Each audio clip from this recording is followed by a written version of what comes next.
नफरत का जहर घोलने वाले संघियों की अब हालत खराब हो गई है।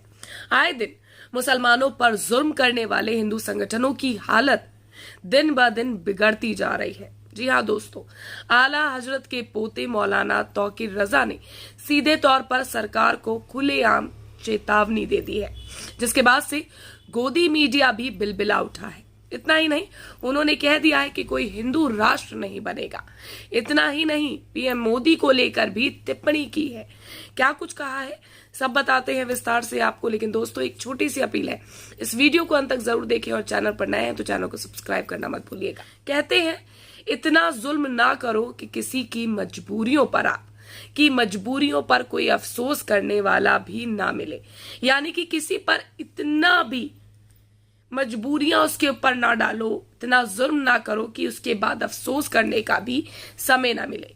ये चंद लाइनें इस दौर में हुकूमत पे एकदम सटीक बैठती है, क्योंकि हुकूमत के खिलाफ अब ऐलाने जंग की तैयारी हो गई है और इसकी हुंकार आला हजरत के पोते मौलाना तौकीर रजा ने भर दी है।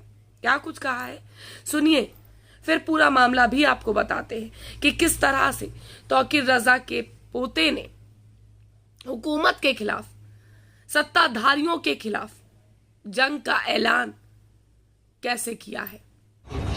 जो हमारे मसाइल हैं, लोगों को ऐसा लगता है कि मैं मुस्लिम मसाइल के लिए काम कर रहा हूं। असल बात ये नहीं है, बल्कि मैं अपने मुल्क से मोहब्बत करता हूं, अपने मुल्की मसाइल के लिए काम कर रहा हूं। मुल्क में जो अफरा तफरी का माहौल है, जो गुंडागर्दी का माहौल है, तासुब और नफरतों का माहौल है, उस माहौल के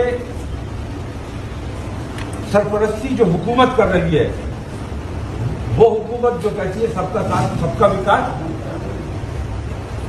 दुनिया जानती है कि वो जुमलों के लोग हैं, जुमलेबाजी करते हैं, तो ये उनका मात्र एक जुमला है।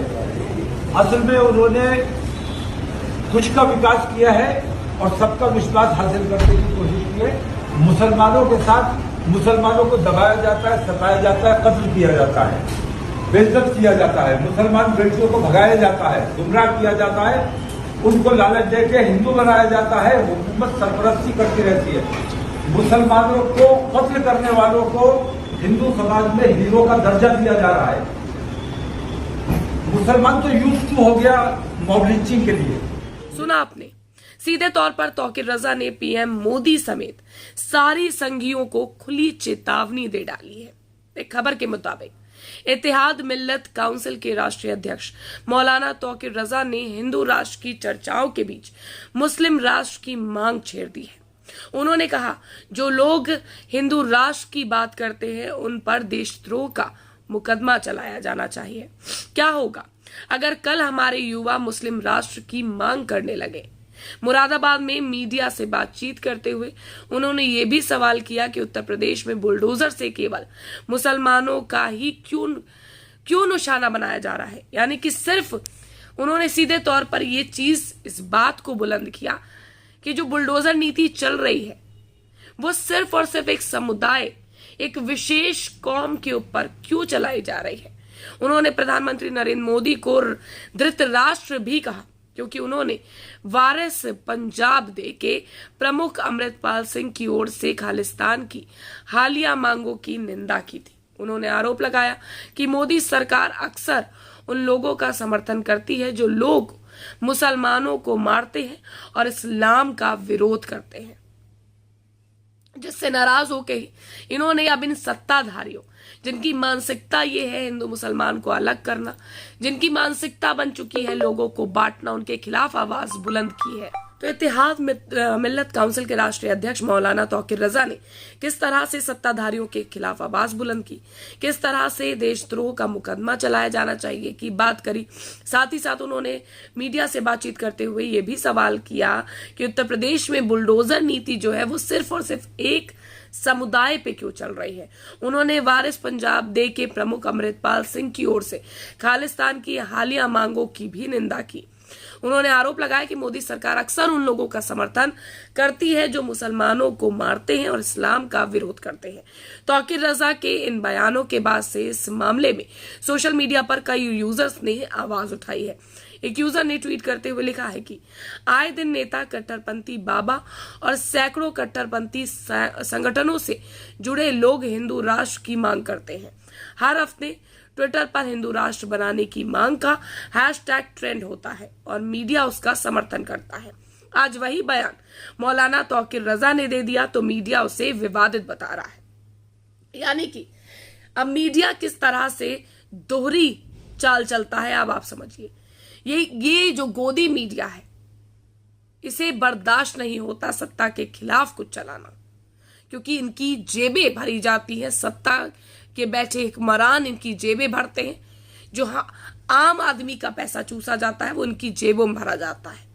एक अन्य यूजर ने इसी मसले पर ट्वीट करते हुए लिखा है कि बड़े दोगले हैं ये लोग, ये करे तो रासलीला, दूसरा करे तो करेक्टर ढीला। यानी कि ये कुछ भी ऊट पटांग बोले, किसी के बारे में कुछ बोले, तब इन्हें फर्क नहीं पड़ता और तौकीर रजा की सच्चाई को लेकर विवाद बना रहे हैं। एक अन्य यूजर ने ट्वीट करते हुए लिखा है कि देख रहे हो विनोद, धीरेन्द्र शास्त्री का बयान राष्ट्रवादी और तौकीर रजा का बयान विवादित। यानी कि धीरेन्द्र शास्त्री जो बयान दे उस पर कोई बवाल नहीं होता और तौकीर रजा ने जो बयानबाजी करी उस पर कैसे बवाल हो रहा है, ये अब आप देख सकते हैं।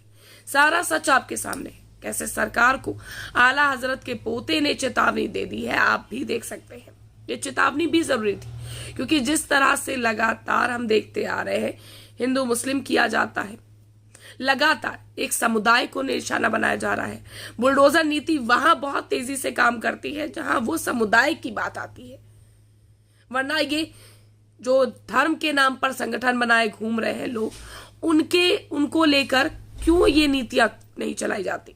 क्यों तब बुलडोजर फेल हो जाता है?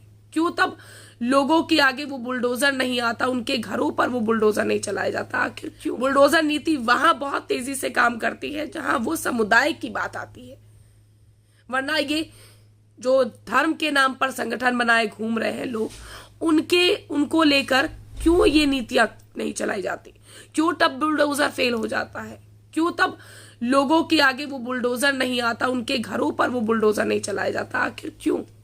ये सवाल जस के तस है, क्योंकि देश में हिंदू मुसलमान नहीं होगा तो देश में राजनीति आगे नहीं बढ़ पाएगी। इनकी राजनीति इसी सहारे चल रही है ताकि देश में हिंदू मुसलमान होता रहे। अब इस पूरे मामले पर आपका क्या कुछ कहना है, कमेंट करके जरूर बताइएगा। वीडियो को लाइक और शेयर करना मत भूलिएगा, चैनल को सब्सक्राइब जरूर करिएगा।